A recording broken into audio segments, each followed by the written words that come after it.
John G. Stoessinger's Why Nations Go to War is a profound exploration of the causes of warfare throughout modern history. Rather than emphasizing purely structural or systemic explanations, like power balances, economic needs, or institutional failures, Stoessinger argues that individual leaders' decisions, perceptions, and misperceptions play a critical role in the outbreak of wars.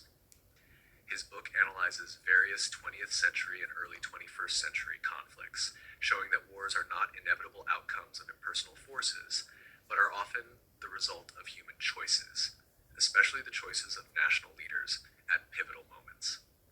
Central thesis Stoessinger's main thesis is that wars are often started not because of unavoidable structural factors, but because of human error, flawed perception, and miscalculation.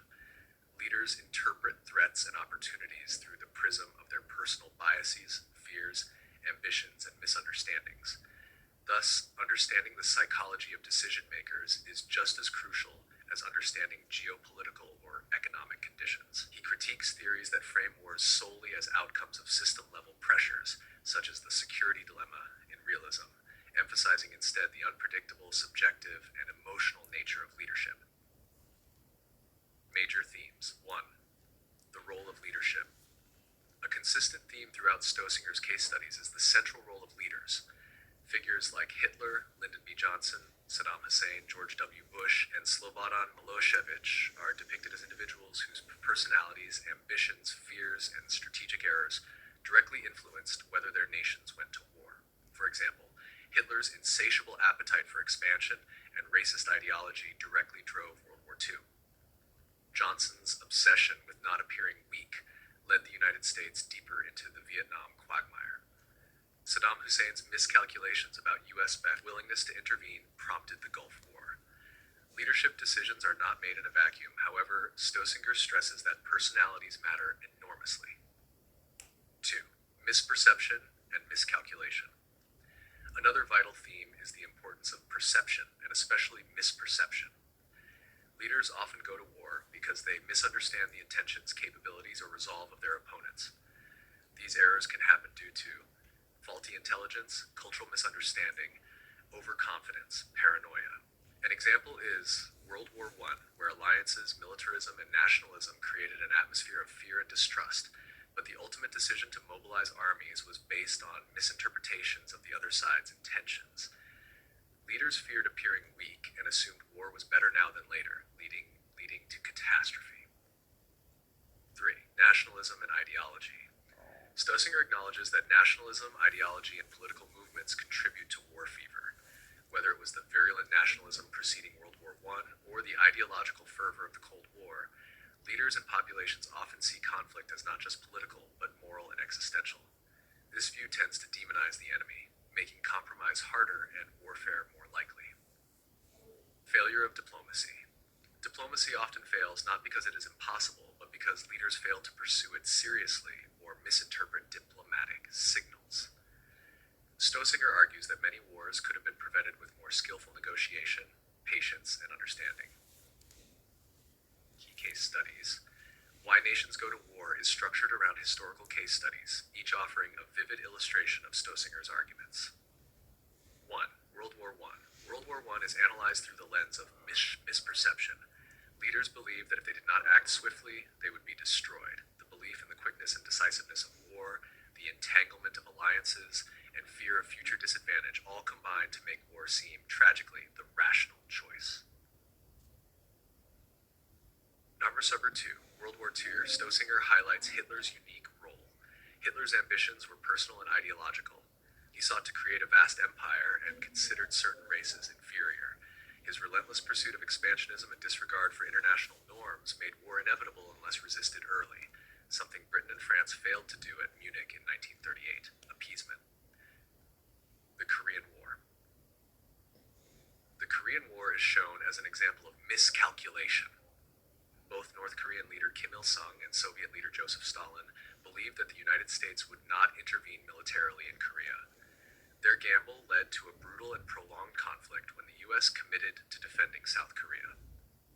Number 4. The Vietnam War. Vietnam is a textbook case of misunderstanding both the enemy and the situation. American leaders framed the conflict through the lens of the Cold War, believing that a loss in Vietnam would trigger a domino effect of communist victories in Asia. However, they misread Vietnamese nationalism and underestimated the resilience of the enemy. Husher 5, the Arab-Israeli Wars. The recurring conflicts between Israel and its neighbors, especially in 1948, 1967, and 1973, demonstrate how fear, preemption, and regional rivalries can spark repeated cycles of violence. Leaders on both sides often perceived existential threats, which led to wars of survival and retaliation. Number 6. The Gulf War, 1990 to 1991. Saddam Hussein's invasion of Kuwait stemmed from his misreading of American intentions, believing that the United States would not retaliate militarily. Saddam moved to seize Kuwait, but he was wrong. His miscalculation led to a devastating defeat for Iraq. 7. The Yugoslav Wars. The breakup of Yugoslavia illustrates how ethnic nationalism and personal ambition, especially that of Slobodan Milosevic, fueled brutal wars in Bosnia, Croatia, and Kosovo. Again, leaders mobilized ancient grievances for contemporary political gain. Number 8. The Iraq War, 2003. The invasion of Iraq in 2003 highlights errors of leadership and intelligence. The Bush administration, convinced that Saddam Hussein possessed weapons of mass destruction and posed a severe threat, decided on preemptive war. The lack of evidence, poor planning for post-war reconstruction, and ideological zeal led to a long and costly conflict. Critical analysis. Stoessinger's approach offers an important corrective to theories that view wars as inevitable byproducts of systemic forces. By focusing on human agency, especially leaders' errors, he restores moral responsibility to the decision makers. However, some critics argue that he underestimates the constraints that leaders operate under. Leaders often have limited choices shaped by domestic pressures, economic needs, or international alliances. Moreover, Stoessinger's emphasis on individual psychology may risk oversimplifying complex situations, where mass movements, public opinion, and bureaucratic inertia also play key roles. Nonetheless, his work is a vivid reminder that wars are often the products of bad judgment, rather than historical necessity. Conclusions and lessons. Why Nations Go to War offers several profound lessons. Leadership matters. The decisions of a few can impact the lives of millions. Misperceptions are dangerous. Assumptions about an adversary's intentions can lead to catastrophic mistakes. Diplomacy is critical. Wars often happen when diplomacy is mismanaged, not because it was impossible. Avoid demonizing the enemy. Seeing opponents as irredeemable evil makes compromise harder and conflict more likely. In today's world, Stoessinger's lessons remain urgent.